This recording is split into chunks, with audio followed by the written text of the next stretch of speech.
waxaa galabta magaalada Muqdisho lagu gaaray heshiis lagu soo afmeerayay qaralaasihii ka dhashay muddo kororsiga hay'adaha dowladda federaalka loo sameeyay 25 bishii Abriil kaas oo ka dhacay magaalada Muqdisho. Waxaa la isku raacay in ciidamada laga saaro magaalada Muqdisho. Heshiiskan ayaa waxaa lagu gaaray kulan galabta ka dhacay caasimadda oo ay ka qayb galeen Ra'iisul Wasaare Roble, midowga musharaxiinta oo ay ugu horeeyaan madaxweynayaashii hore Sheekh Shariif Sheekh Axmed iyo Xasan Sheekh Maxamuud, madaxweynayaasha Hirshabelle iyo Galmudug iyo guddi ka kooban 11 xubnood. Wasiir ku-xigeenka warfaafinta xukuumadda federaalka Soomaaliya Yuusuf Al-Cadaala ayaa akhrinaya qodobadii lagu heshiiyay. Bismillahir Rahmanir Rahiim. Halkan waxaan idinku akhrinayaa warmurtiyeedkii ka soo baxay muxuu ahaa guddigii Ra'iisul Wasaaraha xukuumadda Soomaaliya oo magacaabay in ay xal waara ka keenaan arrimihii ka dhacay magaalada Muqdisho iyo sidii loo soo celin lahaa amniga magaalada Muqdisho loogana saari lahaa saameyntii ka dhalatay. Marka qodobadii guddigu uu xalka ku soo aruuriyay Ra'iisul Wasaaruhuna la qaatay ayaan doonayaa halkan inaan idinkaga akhriyo. Qodobka koowaad qodobada ay soo saareen guddigu waxa uu leeyahay kow in dhammaan ciidamada ku yimid xasaradihii ka dhacay magaalada Muqdisho dib loogu celiyo goobihii ay ka yimaadeen lagana saaro magaalada muddo 48 saac gudahooda oo ka bilaabanaysa 5 bisha shanaad 2021 oo ah maanta. qodobka labaad in aanay xuquuqda ciidamadaas wax saameyn ah ku yeelanin sida mushaarka, darajooyinka iyo xilalka loona raacan wax ku saabsan qalalaasihii ka dhacay magaalada Muqdisho. qodobka saddexaad in si gooni ah loo xalliyo saraakiisha leh duruufaha gaarka ah sida darajooyinka, mushaaraadka iyo xuquuqda kale ee ciidan. afar in kalsooni laga dhex abuuro hay'adaha amniga iyo siyaasiyiinta qaba tabashooyinka amni. shan in Ra'iisul Wasaaraha xukuumadda Soomaaliya uu wareegto soo saaro uu ku farayo taliyayaasha ciidamada qalabka sida in aanay ku milmin arrimaha siyaasadda. b in aanay bixin amaro ay ka dhalan karto khalalaase amni iyo mid siyaasadeed. 6 in la magacaabo guddi khubaro ah ciidan ah oo kala taliya Ra'iisul Wasaaraha dib u habaynta ciidamada qaranka. 7 in aan ciidamada qalabka sida loo adeegsan arrimo siyaasadeed faragelinna lagu sameyn. 8 in dhammaan dhinacyadu ay joojiyaan ficilada iyo hadallada abuuri kara colaadda iyo nacaybka. 9 in la soo celiyo gaadiidka iyo hubka gaarka loo leeyahay ee lagu kala qaatay dagaaladii ka dhacay magaalada Muqdisho lana soo daayo dadkii loo xiray. 10 fulinta qorshahan waxaa mas'uul ka ah Ra'iisul Wasaaraha iyo xukuumaddiisa. Ra'iisul Wasaaraha xukuumadda federaalka Mudane Maxamed Xuseen Roble oo isagana kulanka ka hadlay ayaa waxa uu yiri sida tan: waa maalin farxad weyn iyo guul u soo hoyatay shacabka Soomaaliyeed gaar ahaan shacabka magaalada Muqdisho oo aan rajaynayo inay maanta wixii ka bilowda ay nabad ku naaloon doonaan, nabadii hore u jiri jirtay ay dib ugu soo noqon doonto. waxaan rabaa halkan inaan ka xuso far kaliya foolma dhaqdo. waxaan rabaa dhammaantiin inaad mas'uuliyadda ila qaadeen.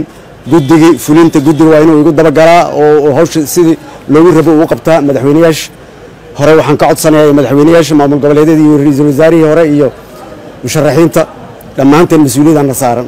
Roble kaliya lagu halaynin sababtoo ah doorashaad ay dirsateen inaad idin maamulo cadaalad iyo si nabadgelyo si xor ay u dhacdo. marka tan haddii liisi saaro hadda taasaan gacantayda ka baxayso. marka waxaan rabaa gacan ayaad idinkaga baahanahay insha Allah haddaysan waa doontii dhinac ka duleeshamin. marka gacan ayaan idinkaga baahanahay shacabka Soomaaliyeed gaar ahaan shacabka Muqdisho waxaan leeyahay idinkana gacan ayaan idinkaga baahanahay. maanta wixii ka dambeeyo mas'uuliyadda amniga waxaan rabaa inay adkeeyaan hay'adda booliiska Soomaaliyeed oo ah hay'adda ugu sarreeyay amniga magaalada sugayso. waxaan rabaa hay'adda booliiska Soomaaliyeed ciidamada booliiska Soomaaliyeed inaan amro faro inay ilaaliyaan amniga muwaadinka Soomaaliyeed, inay ilaaliyaan amnigayga, amniga madaxweynaha, amniga musharaxiinta iyo amniga qof kasta oo Soomaaliyeed. saa darteed waxaan rabaa inaan cidna lagu xadgudbin, cidna dhib loo geysan, in la ilaaliyo kaliya oo amniga qof kasta oo Soomaaliyeed. marka taas ayaan farayaa. waxaan kaloo rabaa halkan inaan ka sheego walaalahay musharaxiinta ah insha Allah waa idinka ballan qaadayaa inaan qofna xigsan doonin. waa idinka ballan qaadayaa in doorashadaasi xor iyo xalaal ay ku dhacayso. marka insha Allah qalbigiina khayr u sheega laakiin gacan idinkaga baahanahay. haddaan aragiina waayo hadda biyaha meeshaas ka soo galaan la socda. ciidamada waxaan leeyahay inay sida ugu dhaqsiyaha badan goobahooda ay ku noqdaan ayaan farayaa. qof ciidan oo lagu xadgudbayo ma jiro. ciidanku ma lahan xaafid iyo mucaarad.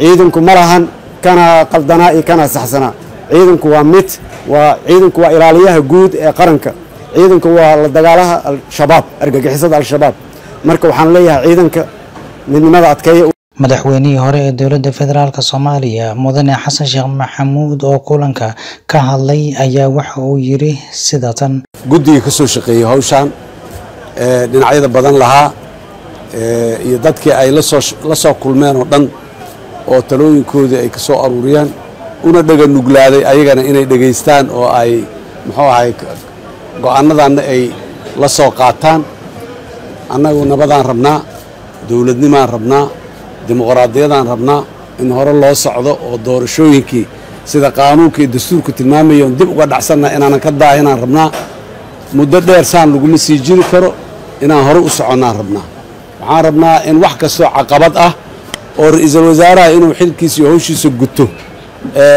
ku ah caqabad ama muxuu ahay culays in waddada laga leexiyaan rabnaa taasi waa ballan hore aan ugu wada ballan dhammaanteen hawshaas hadday naga dhammaato alxamdulilah aad iyo aaday u mahadsan yihiin guddigu saraakiishii ciidamadu ayagana aqbalayna aaday u mahadsan yihiin annaguna intaas hadday iswadato annaguna aqbal waaye waxaan rabaa ummadda soomaaliyeed meel kastoo ay joogto inaan u sheego waxa socda iyo nabadda socota iyo dalkii inuu nidaamkii dib ugu soo laabtay waa ku faraxsannahay waa uga mahad celinaynaa waana bogaadinaynaa ra-iisul wasaare Roble inuu hawsha halkaas ka sii wado garba ayaanan u nahay cawaya casir waa u taaganahay wixii fududaynaayo dalkan doorasho nabada oo xor iyo xalaala inay ka dhacdo colaad iyo buuq iyo shoobarana aanay marna dhicin waa u taaganahay intaasaana kala shaqaynaynaa intaasaana nalagu ogyahay dadka Soomaaliyeedna ha ogaadeeno nabadaa jirta colaadi ma jirto xumaan ma jirto qof qabta ma jirto dalkan qaanuunka iyo wadadii saxda ah lagu ridaa la wada qabay